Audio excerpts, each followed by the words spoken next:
There's data, then there's analysis of data, and then the real estate industry news, there's the fake interpretation of data. And that's what we're going to cover today at the end of today's show. Before we get into that, I'm Bill Gross, real estate broker in LA. This is my weekly real estate update. We go through the news, but before we get into new events and predictions, let's make sure we cover the most important stats of where we are in the market today. So I would say that there's two key factors determining an economy. There's demand and supply. That's just classic economics. So the demand side is primarily focused on the interest rates. Buyers are focused on the monthly payments. And as we can see, last week we went slightly above 8% for the first time. We've been flirting with 6 all year, then 7s in the summertime, and last week punched above 8, ending the week just below at 7.97. Does that mean rates are going up? Well, they went up. Who knows what the future is? I can't predict the future, but certainly it's worth paying attention to. And I do think psychologically 8% mortgages have a much different effect than will 7% and high rates. On the seller side, the key is inventory. How many homes are available for sale? And as continued for years now, current homes in the market are below all records except for the worst of the pandemic period, and really still stand at about half of what a normal market's inventory of homes for sale would be. As long as there's few homes for sale, there cannot be a housing crash, because a housing crash by definition is sellers competing with each other, getting rid of the property at ever cheapening prices. And that's just not in the cards today. In LA, it's even more true. Here we have from Altos Research, LA's market is a 41, a slight seller's market, slightly so, but continuing. And one of the key stats I look at is dollar per square foot, which has stayed steady at $825, which buys you 1 square foot of an average home. So overall, the market here in Los Angeles is like it is nationally, stable, low sales units, but prices slightly still growing and going up. Now, I regularly point out bad articles in the press, but this week, actually, there are a couple that I think are pretty good and helpful and worthy of your attention. One is from Market Watch, where they quote you want a 3% interest rate, assumable mortgage are here to combat high rates. Great article, and I think great concept. Most realtors and lenders have been spoiled by the low interest rates. But there are homes that have low mortgage rates, and there are ways to unlock those, whether they're assumable or not assumable, actually. There are ways to unlock the value to help the buyer and or the seller take advantage of the opportunity. It requires some experience and some expertise in the contracts. And if you're a seller not selling because you think your low rate locks you in, you can't get the same rate of the house, let's talk, because there's ways we can transfer some, if not all, the value of that low rate onto your next purchase. There's ways that can be done. Another, I think, very good article comes from Zillow. Most articles in real estate make people feel like victims because they can't buy a house. Here, Zillow is offering people a solution to saving money for a home, which is more couples turning to wedding registries to help them buying their first home. Great idea. Now, I hate to see people spend more money on the wedding than the down payment on the house. But what they're saying is that increasingly people getting married are using the wedding registry as a way to help people contribute money to buying the first home. And I think it's a great idea. More importantly, it's putting the responsibility onto the prospective homeowner, rather than saying you can't get a house because of the bad rates or the bad numbers. It's saying, look, just save money, lower your payments, save money monthly, save money to your wedding registry, and you too can buy a house. I think it's a great message that we just don't see enough positive messages as well.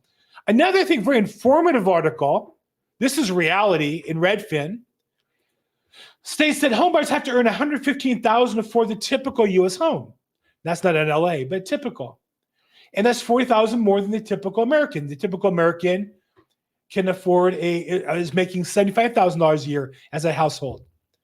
So what this tells us, I think, is it locks in the reality, which is we're getting into a two-tier economy. The haves and have-nots. The people who it used to be a middle America dream to buy a home, and now it's really becoming out of reach for most middle Americans and becoming for higher Americans. And I believe this is going to have dramatic political implications. And this is just a reality. And here's Redfin, I think, saying out loud what people have been saying behind the scenes for quite a while now. So, good for them to do that. Now, going back now, though, the normal news is always, I think, exaggerating on the bad. Here's a classic example, CNN Business, with why the housing market is going from tough to terrible. So CNN is now putting on their future crystal ball glasses, and they're going to tell us how bad the market's going to be. But what they ignore in their own article, the information is that while home sales by units has dropped, home values have continued to go up. And it says even in their article that it's likely to continue, home prices going up. So imagine you're a home buyer, you buy a home, let's say you scrimp and save and get in. Now your mortgage rate's locked in, unlike when you rent and you're subject to increases in payments, you're locked in on your mortgage payment. And then the good news is the house still goes up in value. So what you bought will be worth more in the long run. How is that bad? Somehow CNN, I think in their own article, kind of sells against the idea that the market's bad, is encouraging people to buy property. Another trend I've noticed recently is that all news, including the real estate news, is now starting to just shill for government efforts. It's almost like the news used to be the what is it called, the fifth estate, where we would hold the government accountable and point out mistakes the government would make. Now, instead, I think the news has become cheerleaders for our government. California is clearly true. Business Insider, I think, is one of the worst examples of that.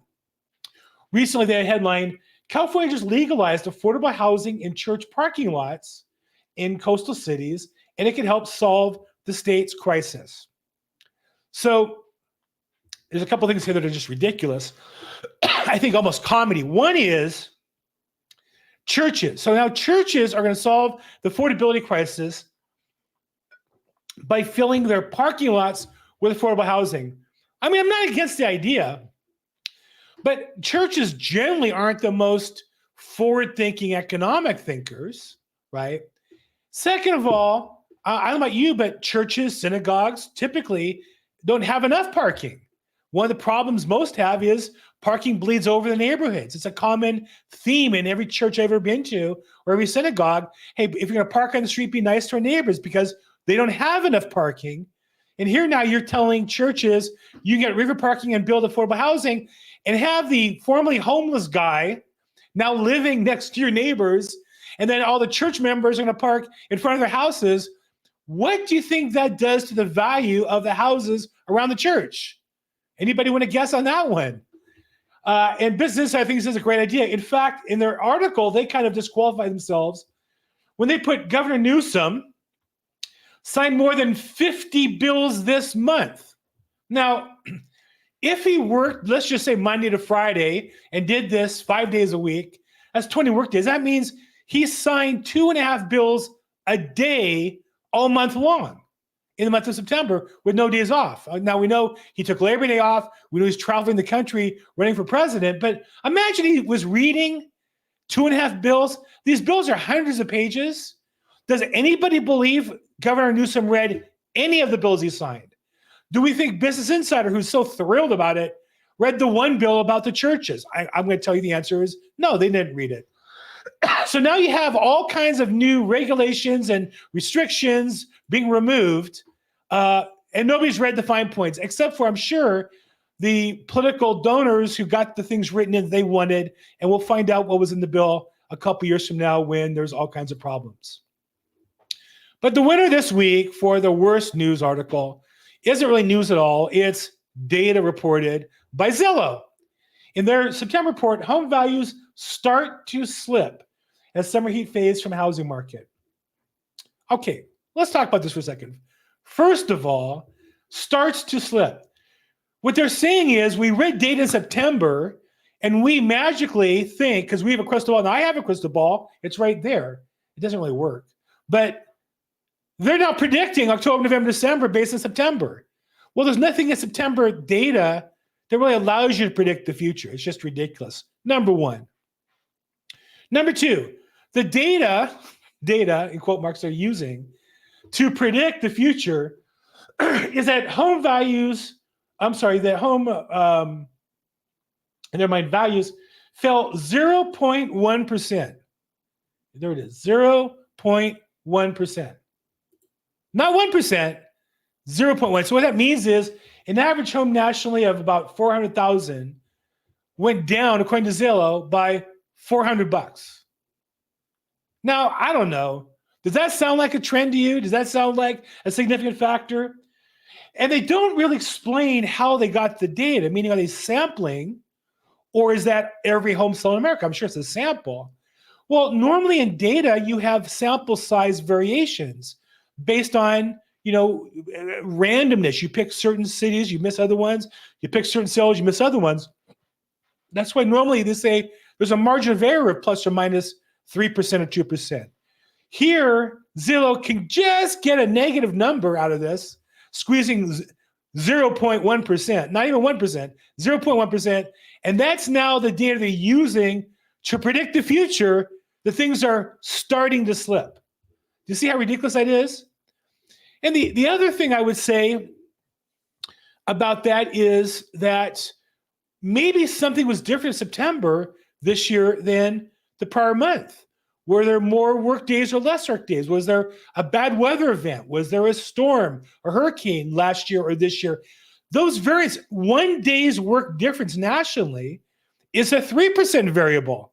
So you can imagine if 1 month had a unique economic factor, whatever it could be, different than the prior year, then that would overwhelm the negative 0.1% variance that Zillow's using to now say that's starting to slip and changing the direction of the housing market. So I think you see how ridiculous it is. And why is Zillow overstating the data? Well, I think for one, it's all just about clicks. But more importantly, Zillow is selling leads, and they're selling now sellers on why you should sell your house. And I'm sure they're using this to encourage sellers to get out of the house now by selling with Zillow's lead system rather than holding on to the property. But either way, the data clearly does not support the conclusion that A, it's starting to slip as in predicting the future, or B, even that it's statistically significant for the month of September. So what should you do? At the end of the day, that's why you have a professional. And most importantly, that's why you need to know your particular situation. The variance of 0.1% nationally is irrelevant. What's happening in your market? I'd be glad to run analysis on the value of your property, the houses that are for sale, so you can get a really good analysis. And second of all is your strategy, like on the assumable mortgages. Just because you have a low rate mortgage doesn't mean you have to give it up. There are ways we can monetize that to help you finance your buying a new house somewhere else if that's what you want to do. So if I can help you, call, text, or email me. I'm Bill Gross. I'm at Bill Gross in social media. And as always, make today your best day ever. Thank you so much.